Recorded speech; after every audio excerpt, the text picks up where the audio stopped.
Saudara-saudari yang terkasih dalam Kristus, kembali berjumpa lagi dengan saya Onil di dalam renungan harian sulung di masa Advent.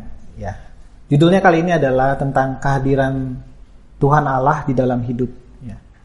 Mungkin kita punya satu pertanyaan, saudara-saudara. Mungkin ini pertanyaan yang mesti dijawab di awal adalah gini. Kalau misalkan gimana sih gambaran orang Kristen kalau misalkan Tuhan Allah itu benar-benar hadir di dalam hatinya gitu? Itu dia jadi orang Kristen seperti apa sih? Terus pertanyaan kedua, jadi orang Kristen seperti apa sih kalau misalkan Tuhan Allah itu nggak hadir di dalam hatinya? Itu jadi orang Kristen seperti apa? Mungkin jawaban kita secara general ya, secara umum ya, kita kan menganggap bahwa kalau misalnya kalau orang Kristen itu kalau Tuhannya hadir dalam hatinya, itu benar-benar Tuhan hadir dalam hatinya, itu pasti yang rajin ibadah gitu, rajin saat teduh, mungkin rajin pelayanan, terus sering baca Alkitab, pengetahuan firman-nya bagus gitu. Mungkin itu ukuran-ukuran yang kita pakai ya. Mungkin secara pengetahuan firman-nya, secara performansi kekristenannya, secara pelayanannya gitu. Itu yang dibilang Tuhannya tuh hadir di dalam hidup dia gitu. Tapi saudara-saudara, jawaban ini sebetulnya menurut saya kurang tepat ya. Bukan salah sama sekali, tapi kurang tepat gitu. Dan tidak bisa menggambarkan keseluruhan tentang seorang Kristen yang benar-benar di dalam hatinya tuh hadir Tuhan Allah di dalam hatinya gitu. Dan mungkin kalau untuk pertanyaan keduanya itu jawabannya begini. Kalau misalnya di dalam seorang Kristen ini di dalam hatinya tidak hadir Tuhan, cuma dia statusnya Kristen doang, jadi kayak apa ya? Mungkin saudara akan bilang, ini pasti orang-orang yang sering berbuat dosa nih. Dosa apalah, entar tentang berhala uang lah ya, tentang korupsi lah, ngambil uang, mencuri atau berbohong, terus tentang dosa-dosa seksual gitu ya. Ini juga sebetulnya jawaban yang menurut saya juga ada benarnya tapi kurang pas juga saudara-saudara gitu. Karena pada akhirnya kita menilai kehadiran Tuhan itu hanya di dalam segi perilaku, apakah dia bermoral atau tidak bermoral. Ini sebetulnya kurang pas saudara-saudara. Karena kita hanya mengukur dari yang kelihatan aja.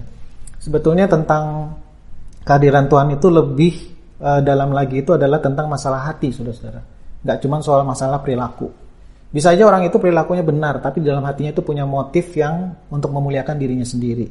Nah sekarang untuk lebih dalam membahas tentang ini, kita baca dulu ya dari ayatnya dari Galatia 2 ayat 19 sampai 20. Nah Galatia 2 ayat 19 sampai 20 firman-Nya seperti demikian saudara-saudari.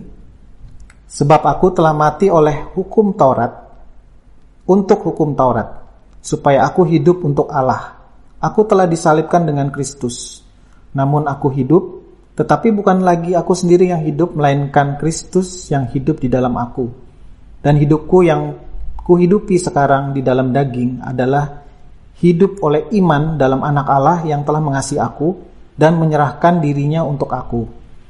Jadi saudara-saudari, ini ada satu kata yang cukup aneh gitu.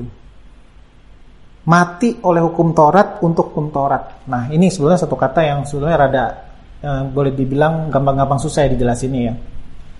Jadi ini ceritanya begini.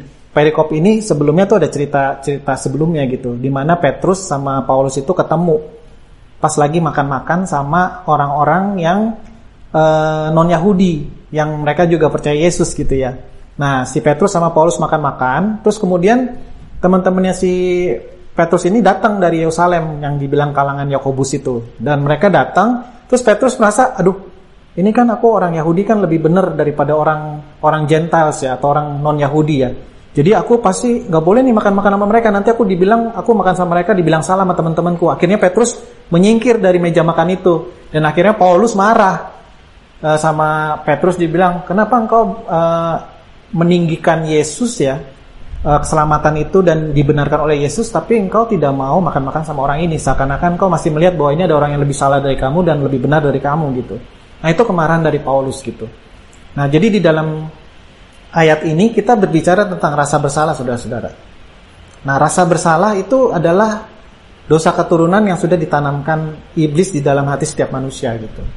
Nah rasa bersalah ini berbahaya saudara-saudara. Itu menetap di hati kita dan kita itu akan menimbulkan dua reaksi. Yang satu reaksi yang aktif dan kedua adalah reaksi yang pasif. Nah kalau kita bahas dulu ya mungkin reaksi yang aktif ya. Saya akan coba dengan satu alat peraga ya. Ini seperti meteran ya. Meteran lebih benar sama lebih salah. Nah, kemudian saya taruh di sini ya saudara-saudara. Supaya ini seperti meteran hati saya, saudara-saudara. Ini meteran hatinya O'Neil gitu ya. Ini meteran, jadi kalau meterannya nanti naik ke atas, berarti O'Neil lebih benar, merasa dirinya lebih benar, atau merasa diri lebih salah gitu. Nah, jadi begini saudara-saudara. Kita punya rasa bersalah yang ditanamkan dari dosa di dalam diri kita. Gitu. Seharusnya, ya, di dalam doktrin solus Christus ya, seharusnya kita dibenarkan hanya oleh Kristus. Ya, jadi justification by Christ and Christ alone. Artinya kita dibenarkan oleh Kristus. Jadi harusnya rasa bersalah kita waktu kita menghayati pengorbanan Yesus di kayu salib, harusnya guilty feeling kita, rasa bersalah kita itu sudah mulai menipis dan makin lama makin lenyap gitu, saudara-saudara. Tapi dalam kenyataannya dalam kehidupan Kristen kita nggak seperti itu, saudara-saudara. Rasa bersalah itu menetap gitu. Nah, pada saat kita punya rasa bersalah itu di dalam diri kita dan kita tidak memakai Kristus untuk menjadi obat atau sebagai penghapus kutukan rasa bersalah itu dalam hati kita, maka kita akan melakukan satu tindakan aktif, saudara-saudara, yaitu namanya justification by works. Artinya menyelamatkan diri dengan usaha sendiri, atau artinya membenarkan diri sendiri dengan usaha sendiri. Nah, usaha-usaha apa yang kita lakukan supaya kita kelihatan benar di depan Tuhan sama di depan sesama, saudara-saudara? Banyak, saudara. Terutama perbuatan baik dan kebanyakan adalah prestasi-prestasi rohani atau prestasi di dalam ritualitas agama Kristen kita, saudara-saudara. Kita bisa melakukan itu untuk menyelamatkan diri kita, tapi kita tidak mengandalkan karya Kristus. Nah, ini adalah sesuatu yang sebetulnya agak sensitif untuk dibicarakan ya, saudara-saudara. Tapi saya ingin buka bahwa terkadang kita sebagai orang Kristen, kita berusaha menyelamatkan diri kita, berusaha untuk membuat diri kita lebih berharga, itu bukan karena karya Kristus, tapi karena apa yang kita lakukan secara kekristenan, atau mungkin perbuatan baik secara sosial. Itu yang menyelamatkan kita. Jadi perbuatan kita yang menyelamatkan. Itu yang dibilang oleh Paulus, itu berbahayanya adalah salvation by works atau justification by works. Membenarkan diri berdasarkan perbuatan manusia, perbuatan kita sendiri gitu. Nah, waktu kita, misalnya saya ambil contoh diri saya aja sendiri ya, mungkin supaya nggak terlalu menjelekkan orang lain ya, sebagai contoh diri saya. Misalnya saya dulu kan suka pelayanan ya. Sudah saya dulu pelayanannya musik kan. Saya main gitar gitu ya. Saya sering juga kalau kepengurusan mungkin baru belakangan. Jadi waktu saya main gitar gitu ya. Terus saya bagus main gitarnya, musiknya bagus ya. Terus orang-orang kan muji saya ya. Wah, Pak O'Neil, kamu mainnya gitarnya bagus ya tadi ya. Aku jadi senang pujinya gitu. Nah, kemudian aku bilang puji Tuhan gitu ya. Tapi di dalam hati saya kemudian menganggap diri saya sedikit lebih benar, saudara-saudara. Naik ke sini meterannya. Tadinya di tengah sini ya. Terus naik ya. Wah, karena saya pelayanan gitar, saya merasa lebih benar. Ini ada prestasi rohani saya loh. Yang bisa saya tunjukin ke Tuhan, bisa saya tunjukin ke sama. Walaupun saya ngomongnya puji Tuhan sih. Segala sesuatunya, ya semua buat kemuliaan Tuhan ya gitu. Tapi dalam hati saya ini meteran kebenarannya udah mulai naik nih. Satu. Terus kan bertahun-tahun saya menjadi pemusik ya. Di gereja gitu. Saya melayani, itu tambah lama tambah naik lagi nih, saudara-saudara. Gitu. Terus kemudian waktu saya udah mulai menikah, saya mulai bergereja di Serpong ya. Mungkin saya mulai ditunjuk jadi pengurus, mulai jadi aktivis ya. Waktu itu di komisi pemuritan dan juga mengurus sektor ya. Kemudian saya melakukan banyak hal gitu buat jemaat gitu ya. Banyak yang puji-puji juga, ada banyak yang kritik juga. Tapi kemudian saya merasa, saya udah lebih bagus lagi nih jadi orang Kristen nih. Saya melayani sebagai ketua komisi di sana gitu, aktivis gitu ya. Kemudian saya naik lagi ke sini gitu. Makin merasa benar di hadapan Tuhan dan makin merasa benar di hadapan sesama. Makin merasa layak di hadapan Tuhan dan sesama. Kemudian saya 2014 ambil kuliah teologi di Saat ya. Wah, saya kuliah belajar S1, kemudian saya belajar S2, akhirnya dapat gelar MTH ya. Akhirnya saya tambah naik lagi, saudara-saudara. Tambah naik lagi sini, saudara-saudara. Nah, kemudian setelah lulus, saya tesis, saya praktek ya. Saya praktek jadi mahasiswa teologi, kemudian saya ditunjuk jadi tenaga pengerja gerejawi sekarang di Sulung. Akhirnya saya merasa lebih layak lagi, saudara-saudara. Sampai sini, saudara-saudara. Jadi, kalau mekanisme hati kita seperti ini, saudara-saudara, segala ritualitas agamawi kita, segala prestasi-prestasi rohani kita, atau perbuatan baik apapun lah, perbuatan baik secara sosial, baik di gereja ataupun di tempat lain, itu membuat kita merasa lebih benar dari orang lain. Kita itu sedang menjalani satu spiritualitas yang salah, saudara-saudara. itu bukan spiritualitas atau kerohanian yang hidup di dalam Injil, tapi hidup di luar Injil sebetulnya. Walaupun status kita Kristen gitu. Dan ini sangat berbahaya. Karena hati kita itu lebih mencintai prestasi rohani kita. Makin mencintai prestasi rohani kita daripada mencintai pribadi Tuhan, saudara-saudara. Dan pada akhirnya nanti pada saat kita sudah mencapai tahap seperti ini, waktu kita merasa diri kita lebih benar dan lebih layak dari orang lain, dan kita juga menghadap Tuhan itu merasa lebih layak karena prestasi rohani kita, bukan karena karya Kristus, itu akan menghancurkan kita dan akan membuat kita menjadi orang yang lebih menghakimi, saudara-saudara. Makanya kenapa banyak gereja yang saat ini mungkin saudara-saudara lihat kenyataan banyak gereja yang lebih menghakimi, pemimpin yang menghakimi, jemaat yang menghakimi, karena mereka menjalani satu spiritualitas atau kerohanian yang tidak di dalam Injil, tidak di dalam Kristus gitu. Tapi menjalani kekristenan dengan spiritualitas yang seperti ini, saudara-saudara. Makin menumpuk prestasi rohani dan makin merasa hatinya merasa lebih benar gitu. Karena ini kan meteran hati ya, saudara-saudara. Ya, jadi saya ambil peraga seperti ini supaya memperlihatkan hati manusianya gitu ya. Nah, jadi akhirnya pada saat ini, akhirnya saya menjadi orang yang lebih superior gitu. Dan saya melihat bahwa Tuhan itu melihat saya lebih berharga daripada manusia lain yang kurang melayani gitu. Ini berbahaya sekali, saudara. Ini satu kejatuhan dan satu siasat iblis bagi diri kita menurut saya gitu. Tapi ada satu lagi, saudara-saudara. Rasa bersalah yang ada dalam hati kita itu jadi modal untuk ekstrim aktif. Tapi satu lagi, membuat kita jadi ekstrim pasif, saudara-saudara. Nah, contohnya gimana? Kalau tadi kayak bener-benerin dewe ya, bener-benerin dewe pakai prestasi rohani, pakai ritualitas agama, mengikuti tata gereja, mengikuti struktur organisasi sehingga dianggap orang lebih benar. Itu yang menjadi makanan jiwa kita ya. Kalau ini enggak, kalau ini kebalikan, rasa bersalah itu menjadi satu keminderan, saudara-saudara. Waduh, aku wes berdosa, wes salah, ya orang iso dibenerin lah. Aku malu ngadep ke Tuhan, aku malu pelayanan. Masa aku berdosa gini pelayanan sih gitu. Masa aku udah berdosa gini, masa aku baca Alkitab sih? Kan banyak ya orang-orang kalau udah berdosa itu sepertinya takut baca Alkitab, takut berdoa, terus takut untuk melayani di gereja karena dia melakukan dosa-dosa gitu. Nah, ini salah satu bentuk dari keminderan rohani dan ini juga ketiadaan Kristus, saudara-saudara, di dalam hatinya. Kalau tadi ketiadaan Kristus dengan benar-benarin dewa dengan prestasi rohani, nggak pakai Kristus, sekarang dia merasa minder dan merasa berdosa. Tapi dia juga nggak pakai Kristus. Kristusnya nggak dilihat tuh buat dia tuh. Kalau Kristus itu menghapus segala dosa dia, kekuatannya sama sekali nggak ada dalam dirinya gitu. Akhirnya dia merasa dirinya itu jadi terlalu nerimo sama dosa. Dan orang ini biasanya terlalu nerimo juga sama orang lain. Dan orang ini biasanya kemungkinan akan menjadi orang yang sebagai jemaat yang pasif-pasif aja atau mulai menjauhkan kekristenan. Hal-hal yang Kristen-Kristen yang rohani saya nggak ngomong deh. Sok rohani lah itulah gitu. Aku orang berdosa gitu. Nah, ini jadi satu keminderan rohani yang ekstrim ke sini. Dan orang ini pun juga pada akhirnya tidak memakai karya Kristus sebagai keselamatan bagi dirinya.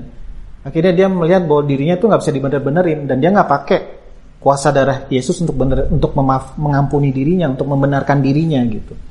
Akhirnya kepasifan dalam pelayanan terjadi, kepasifan dalam kekristenan terjadi dalam hidup orang ini karena keminderan rohani tersebut ya, saudara-saudara. Bahkan mungkin beberapa orang akan mulai ngata-ngatain atau meledek orang-orang yang aktif di gereja.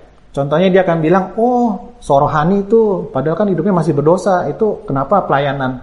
Loh saudara-saudara, pelayanan itu bukan dilakukan oleh orang yang suci, saudara-saudara. Pelayanan-pelayanan di gereja itu dilakukan oleh orang-orang yang berdosa gitu. Dan akhirnya kan jadi terlalu ekstrim pasif dan akhirnya juga mengata-ngatai juga dan terlalu nerimo sama yang berdosa itu terlalu diterima gitu. Akhirnya ini menjadi satu kehidupan yang tidak dibenarkan oleh karya Kristus gitu. Jadi lihat ya saudara-saudara ya. Pada akhirnya orang-orang ini akan terus waktu dia berdosa dia akan turun lagi ke bawah ya. Dia melakukan dosa lagi, ya udahlah, aku berdosa lah gitu. Dia berdosa lagi gitu ya. Masa makin berdosa, terus mungkin dia banding-bandingin dirinya sama orang yang pelayanan juga bisa ya. Selain tadi ngata-ngatain bisa juga dia lebih rohani, saya enggak gitu. Makin lama makin turun gitu.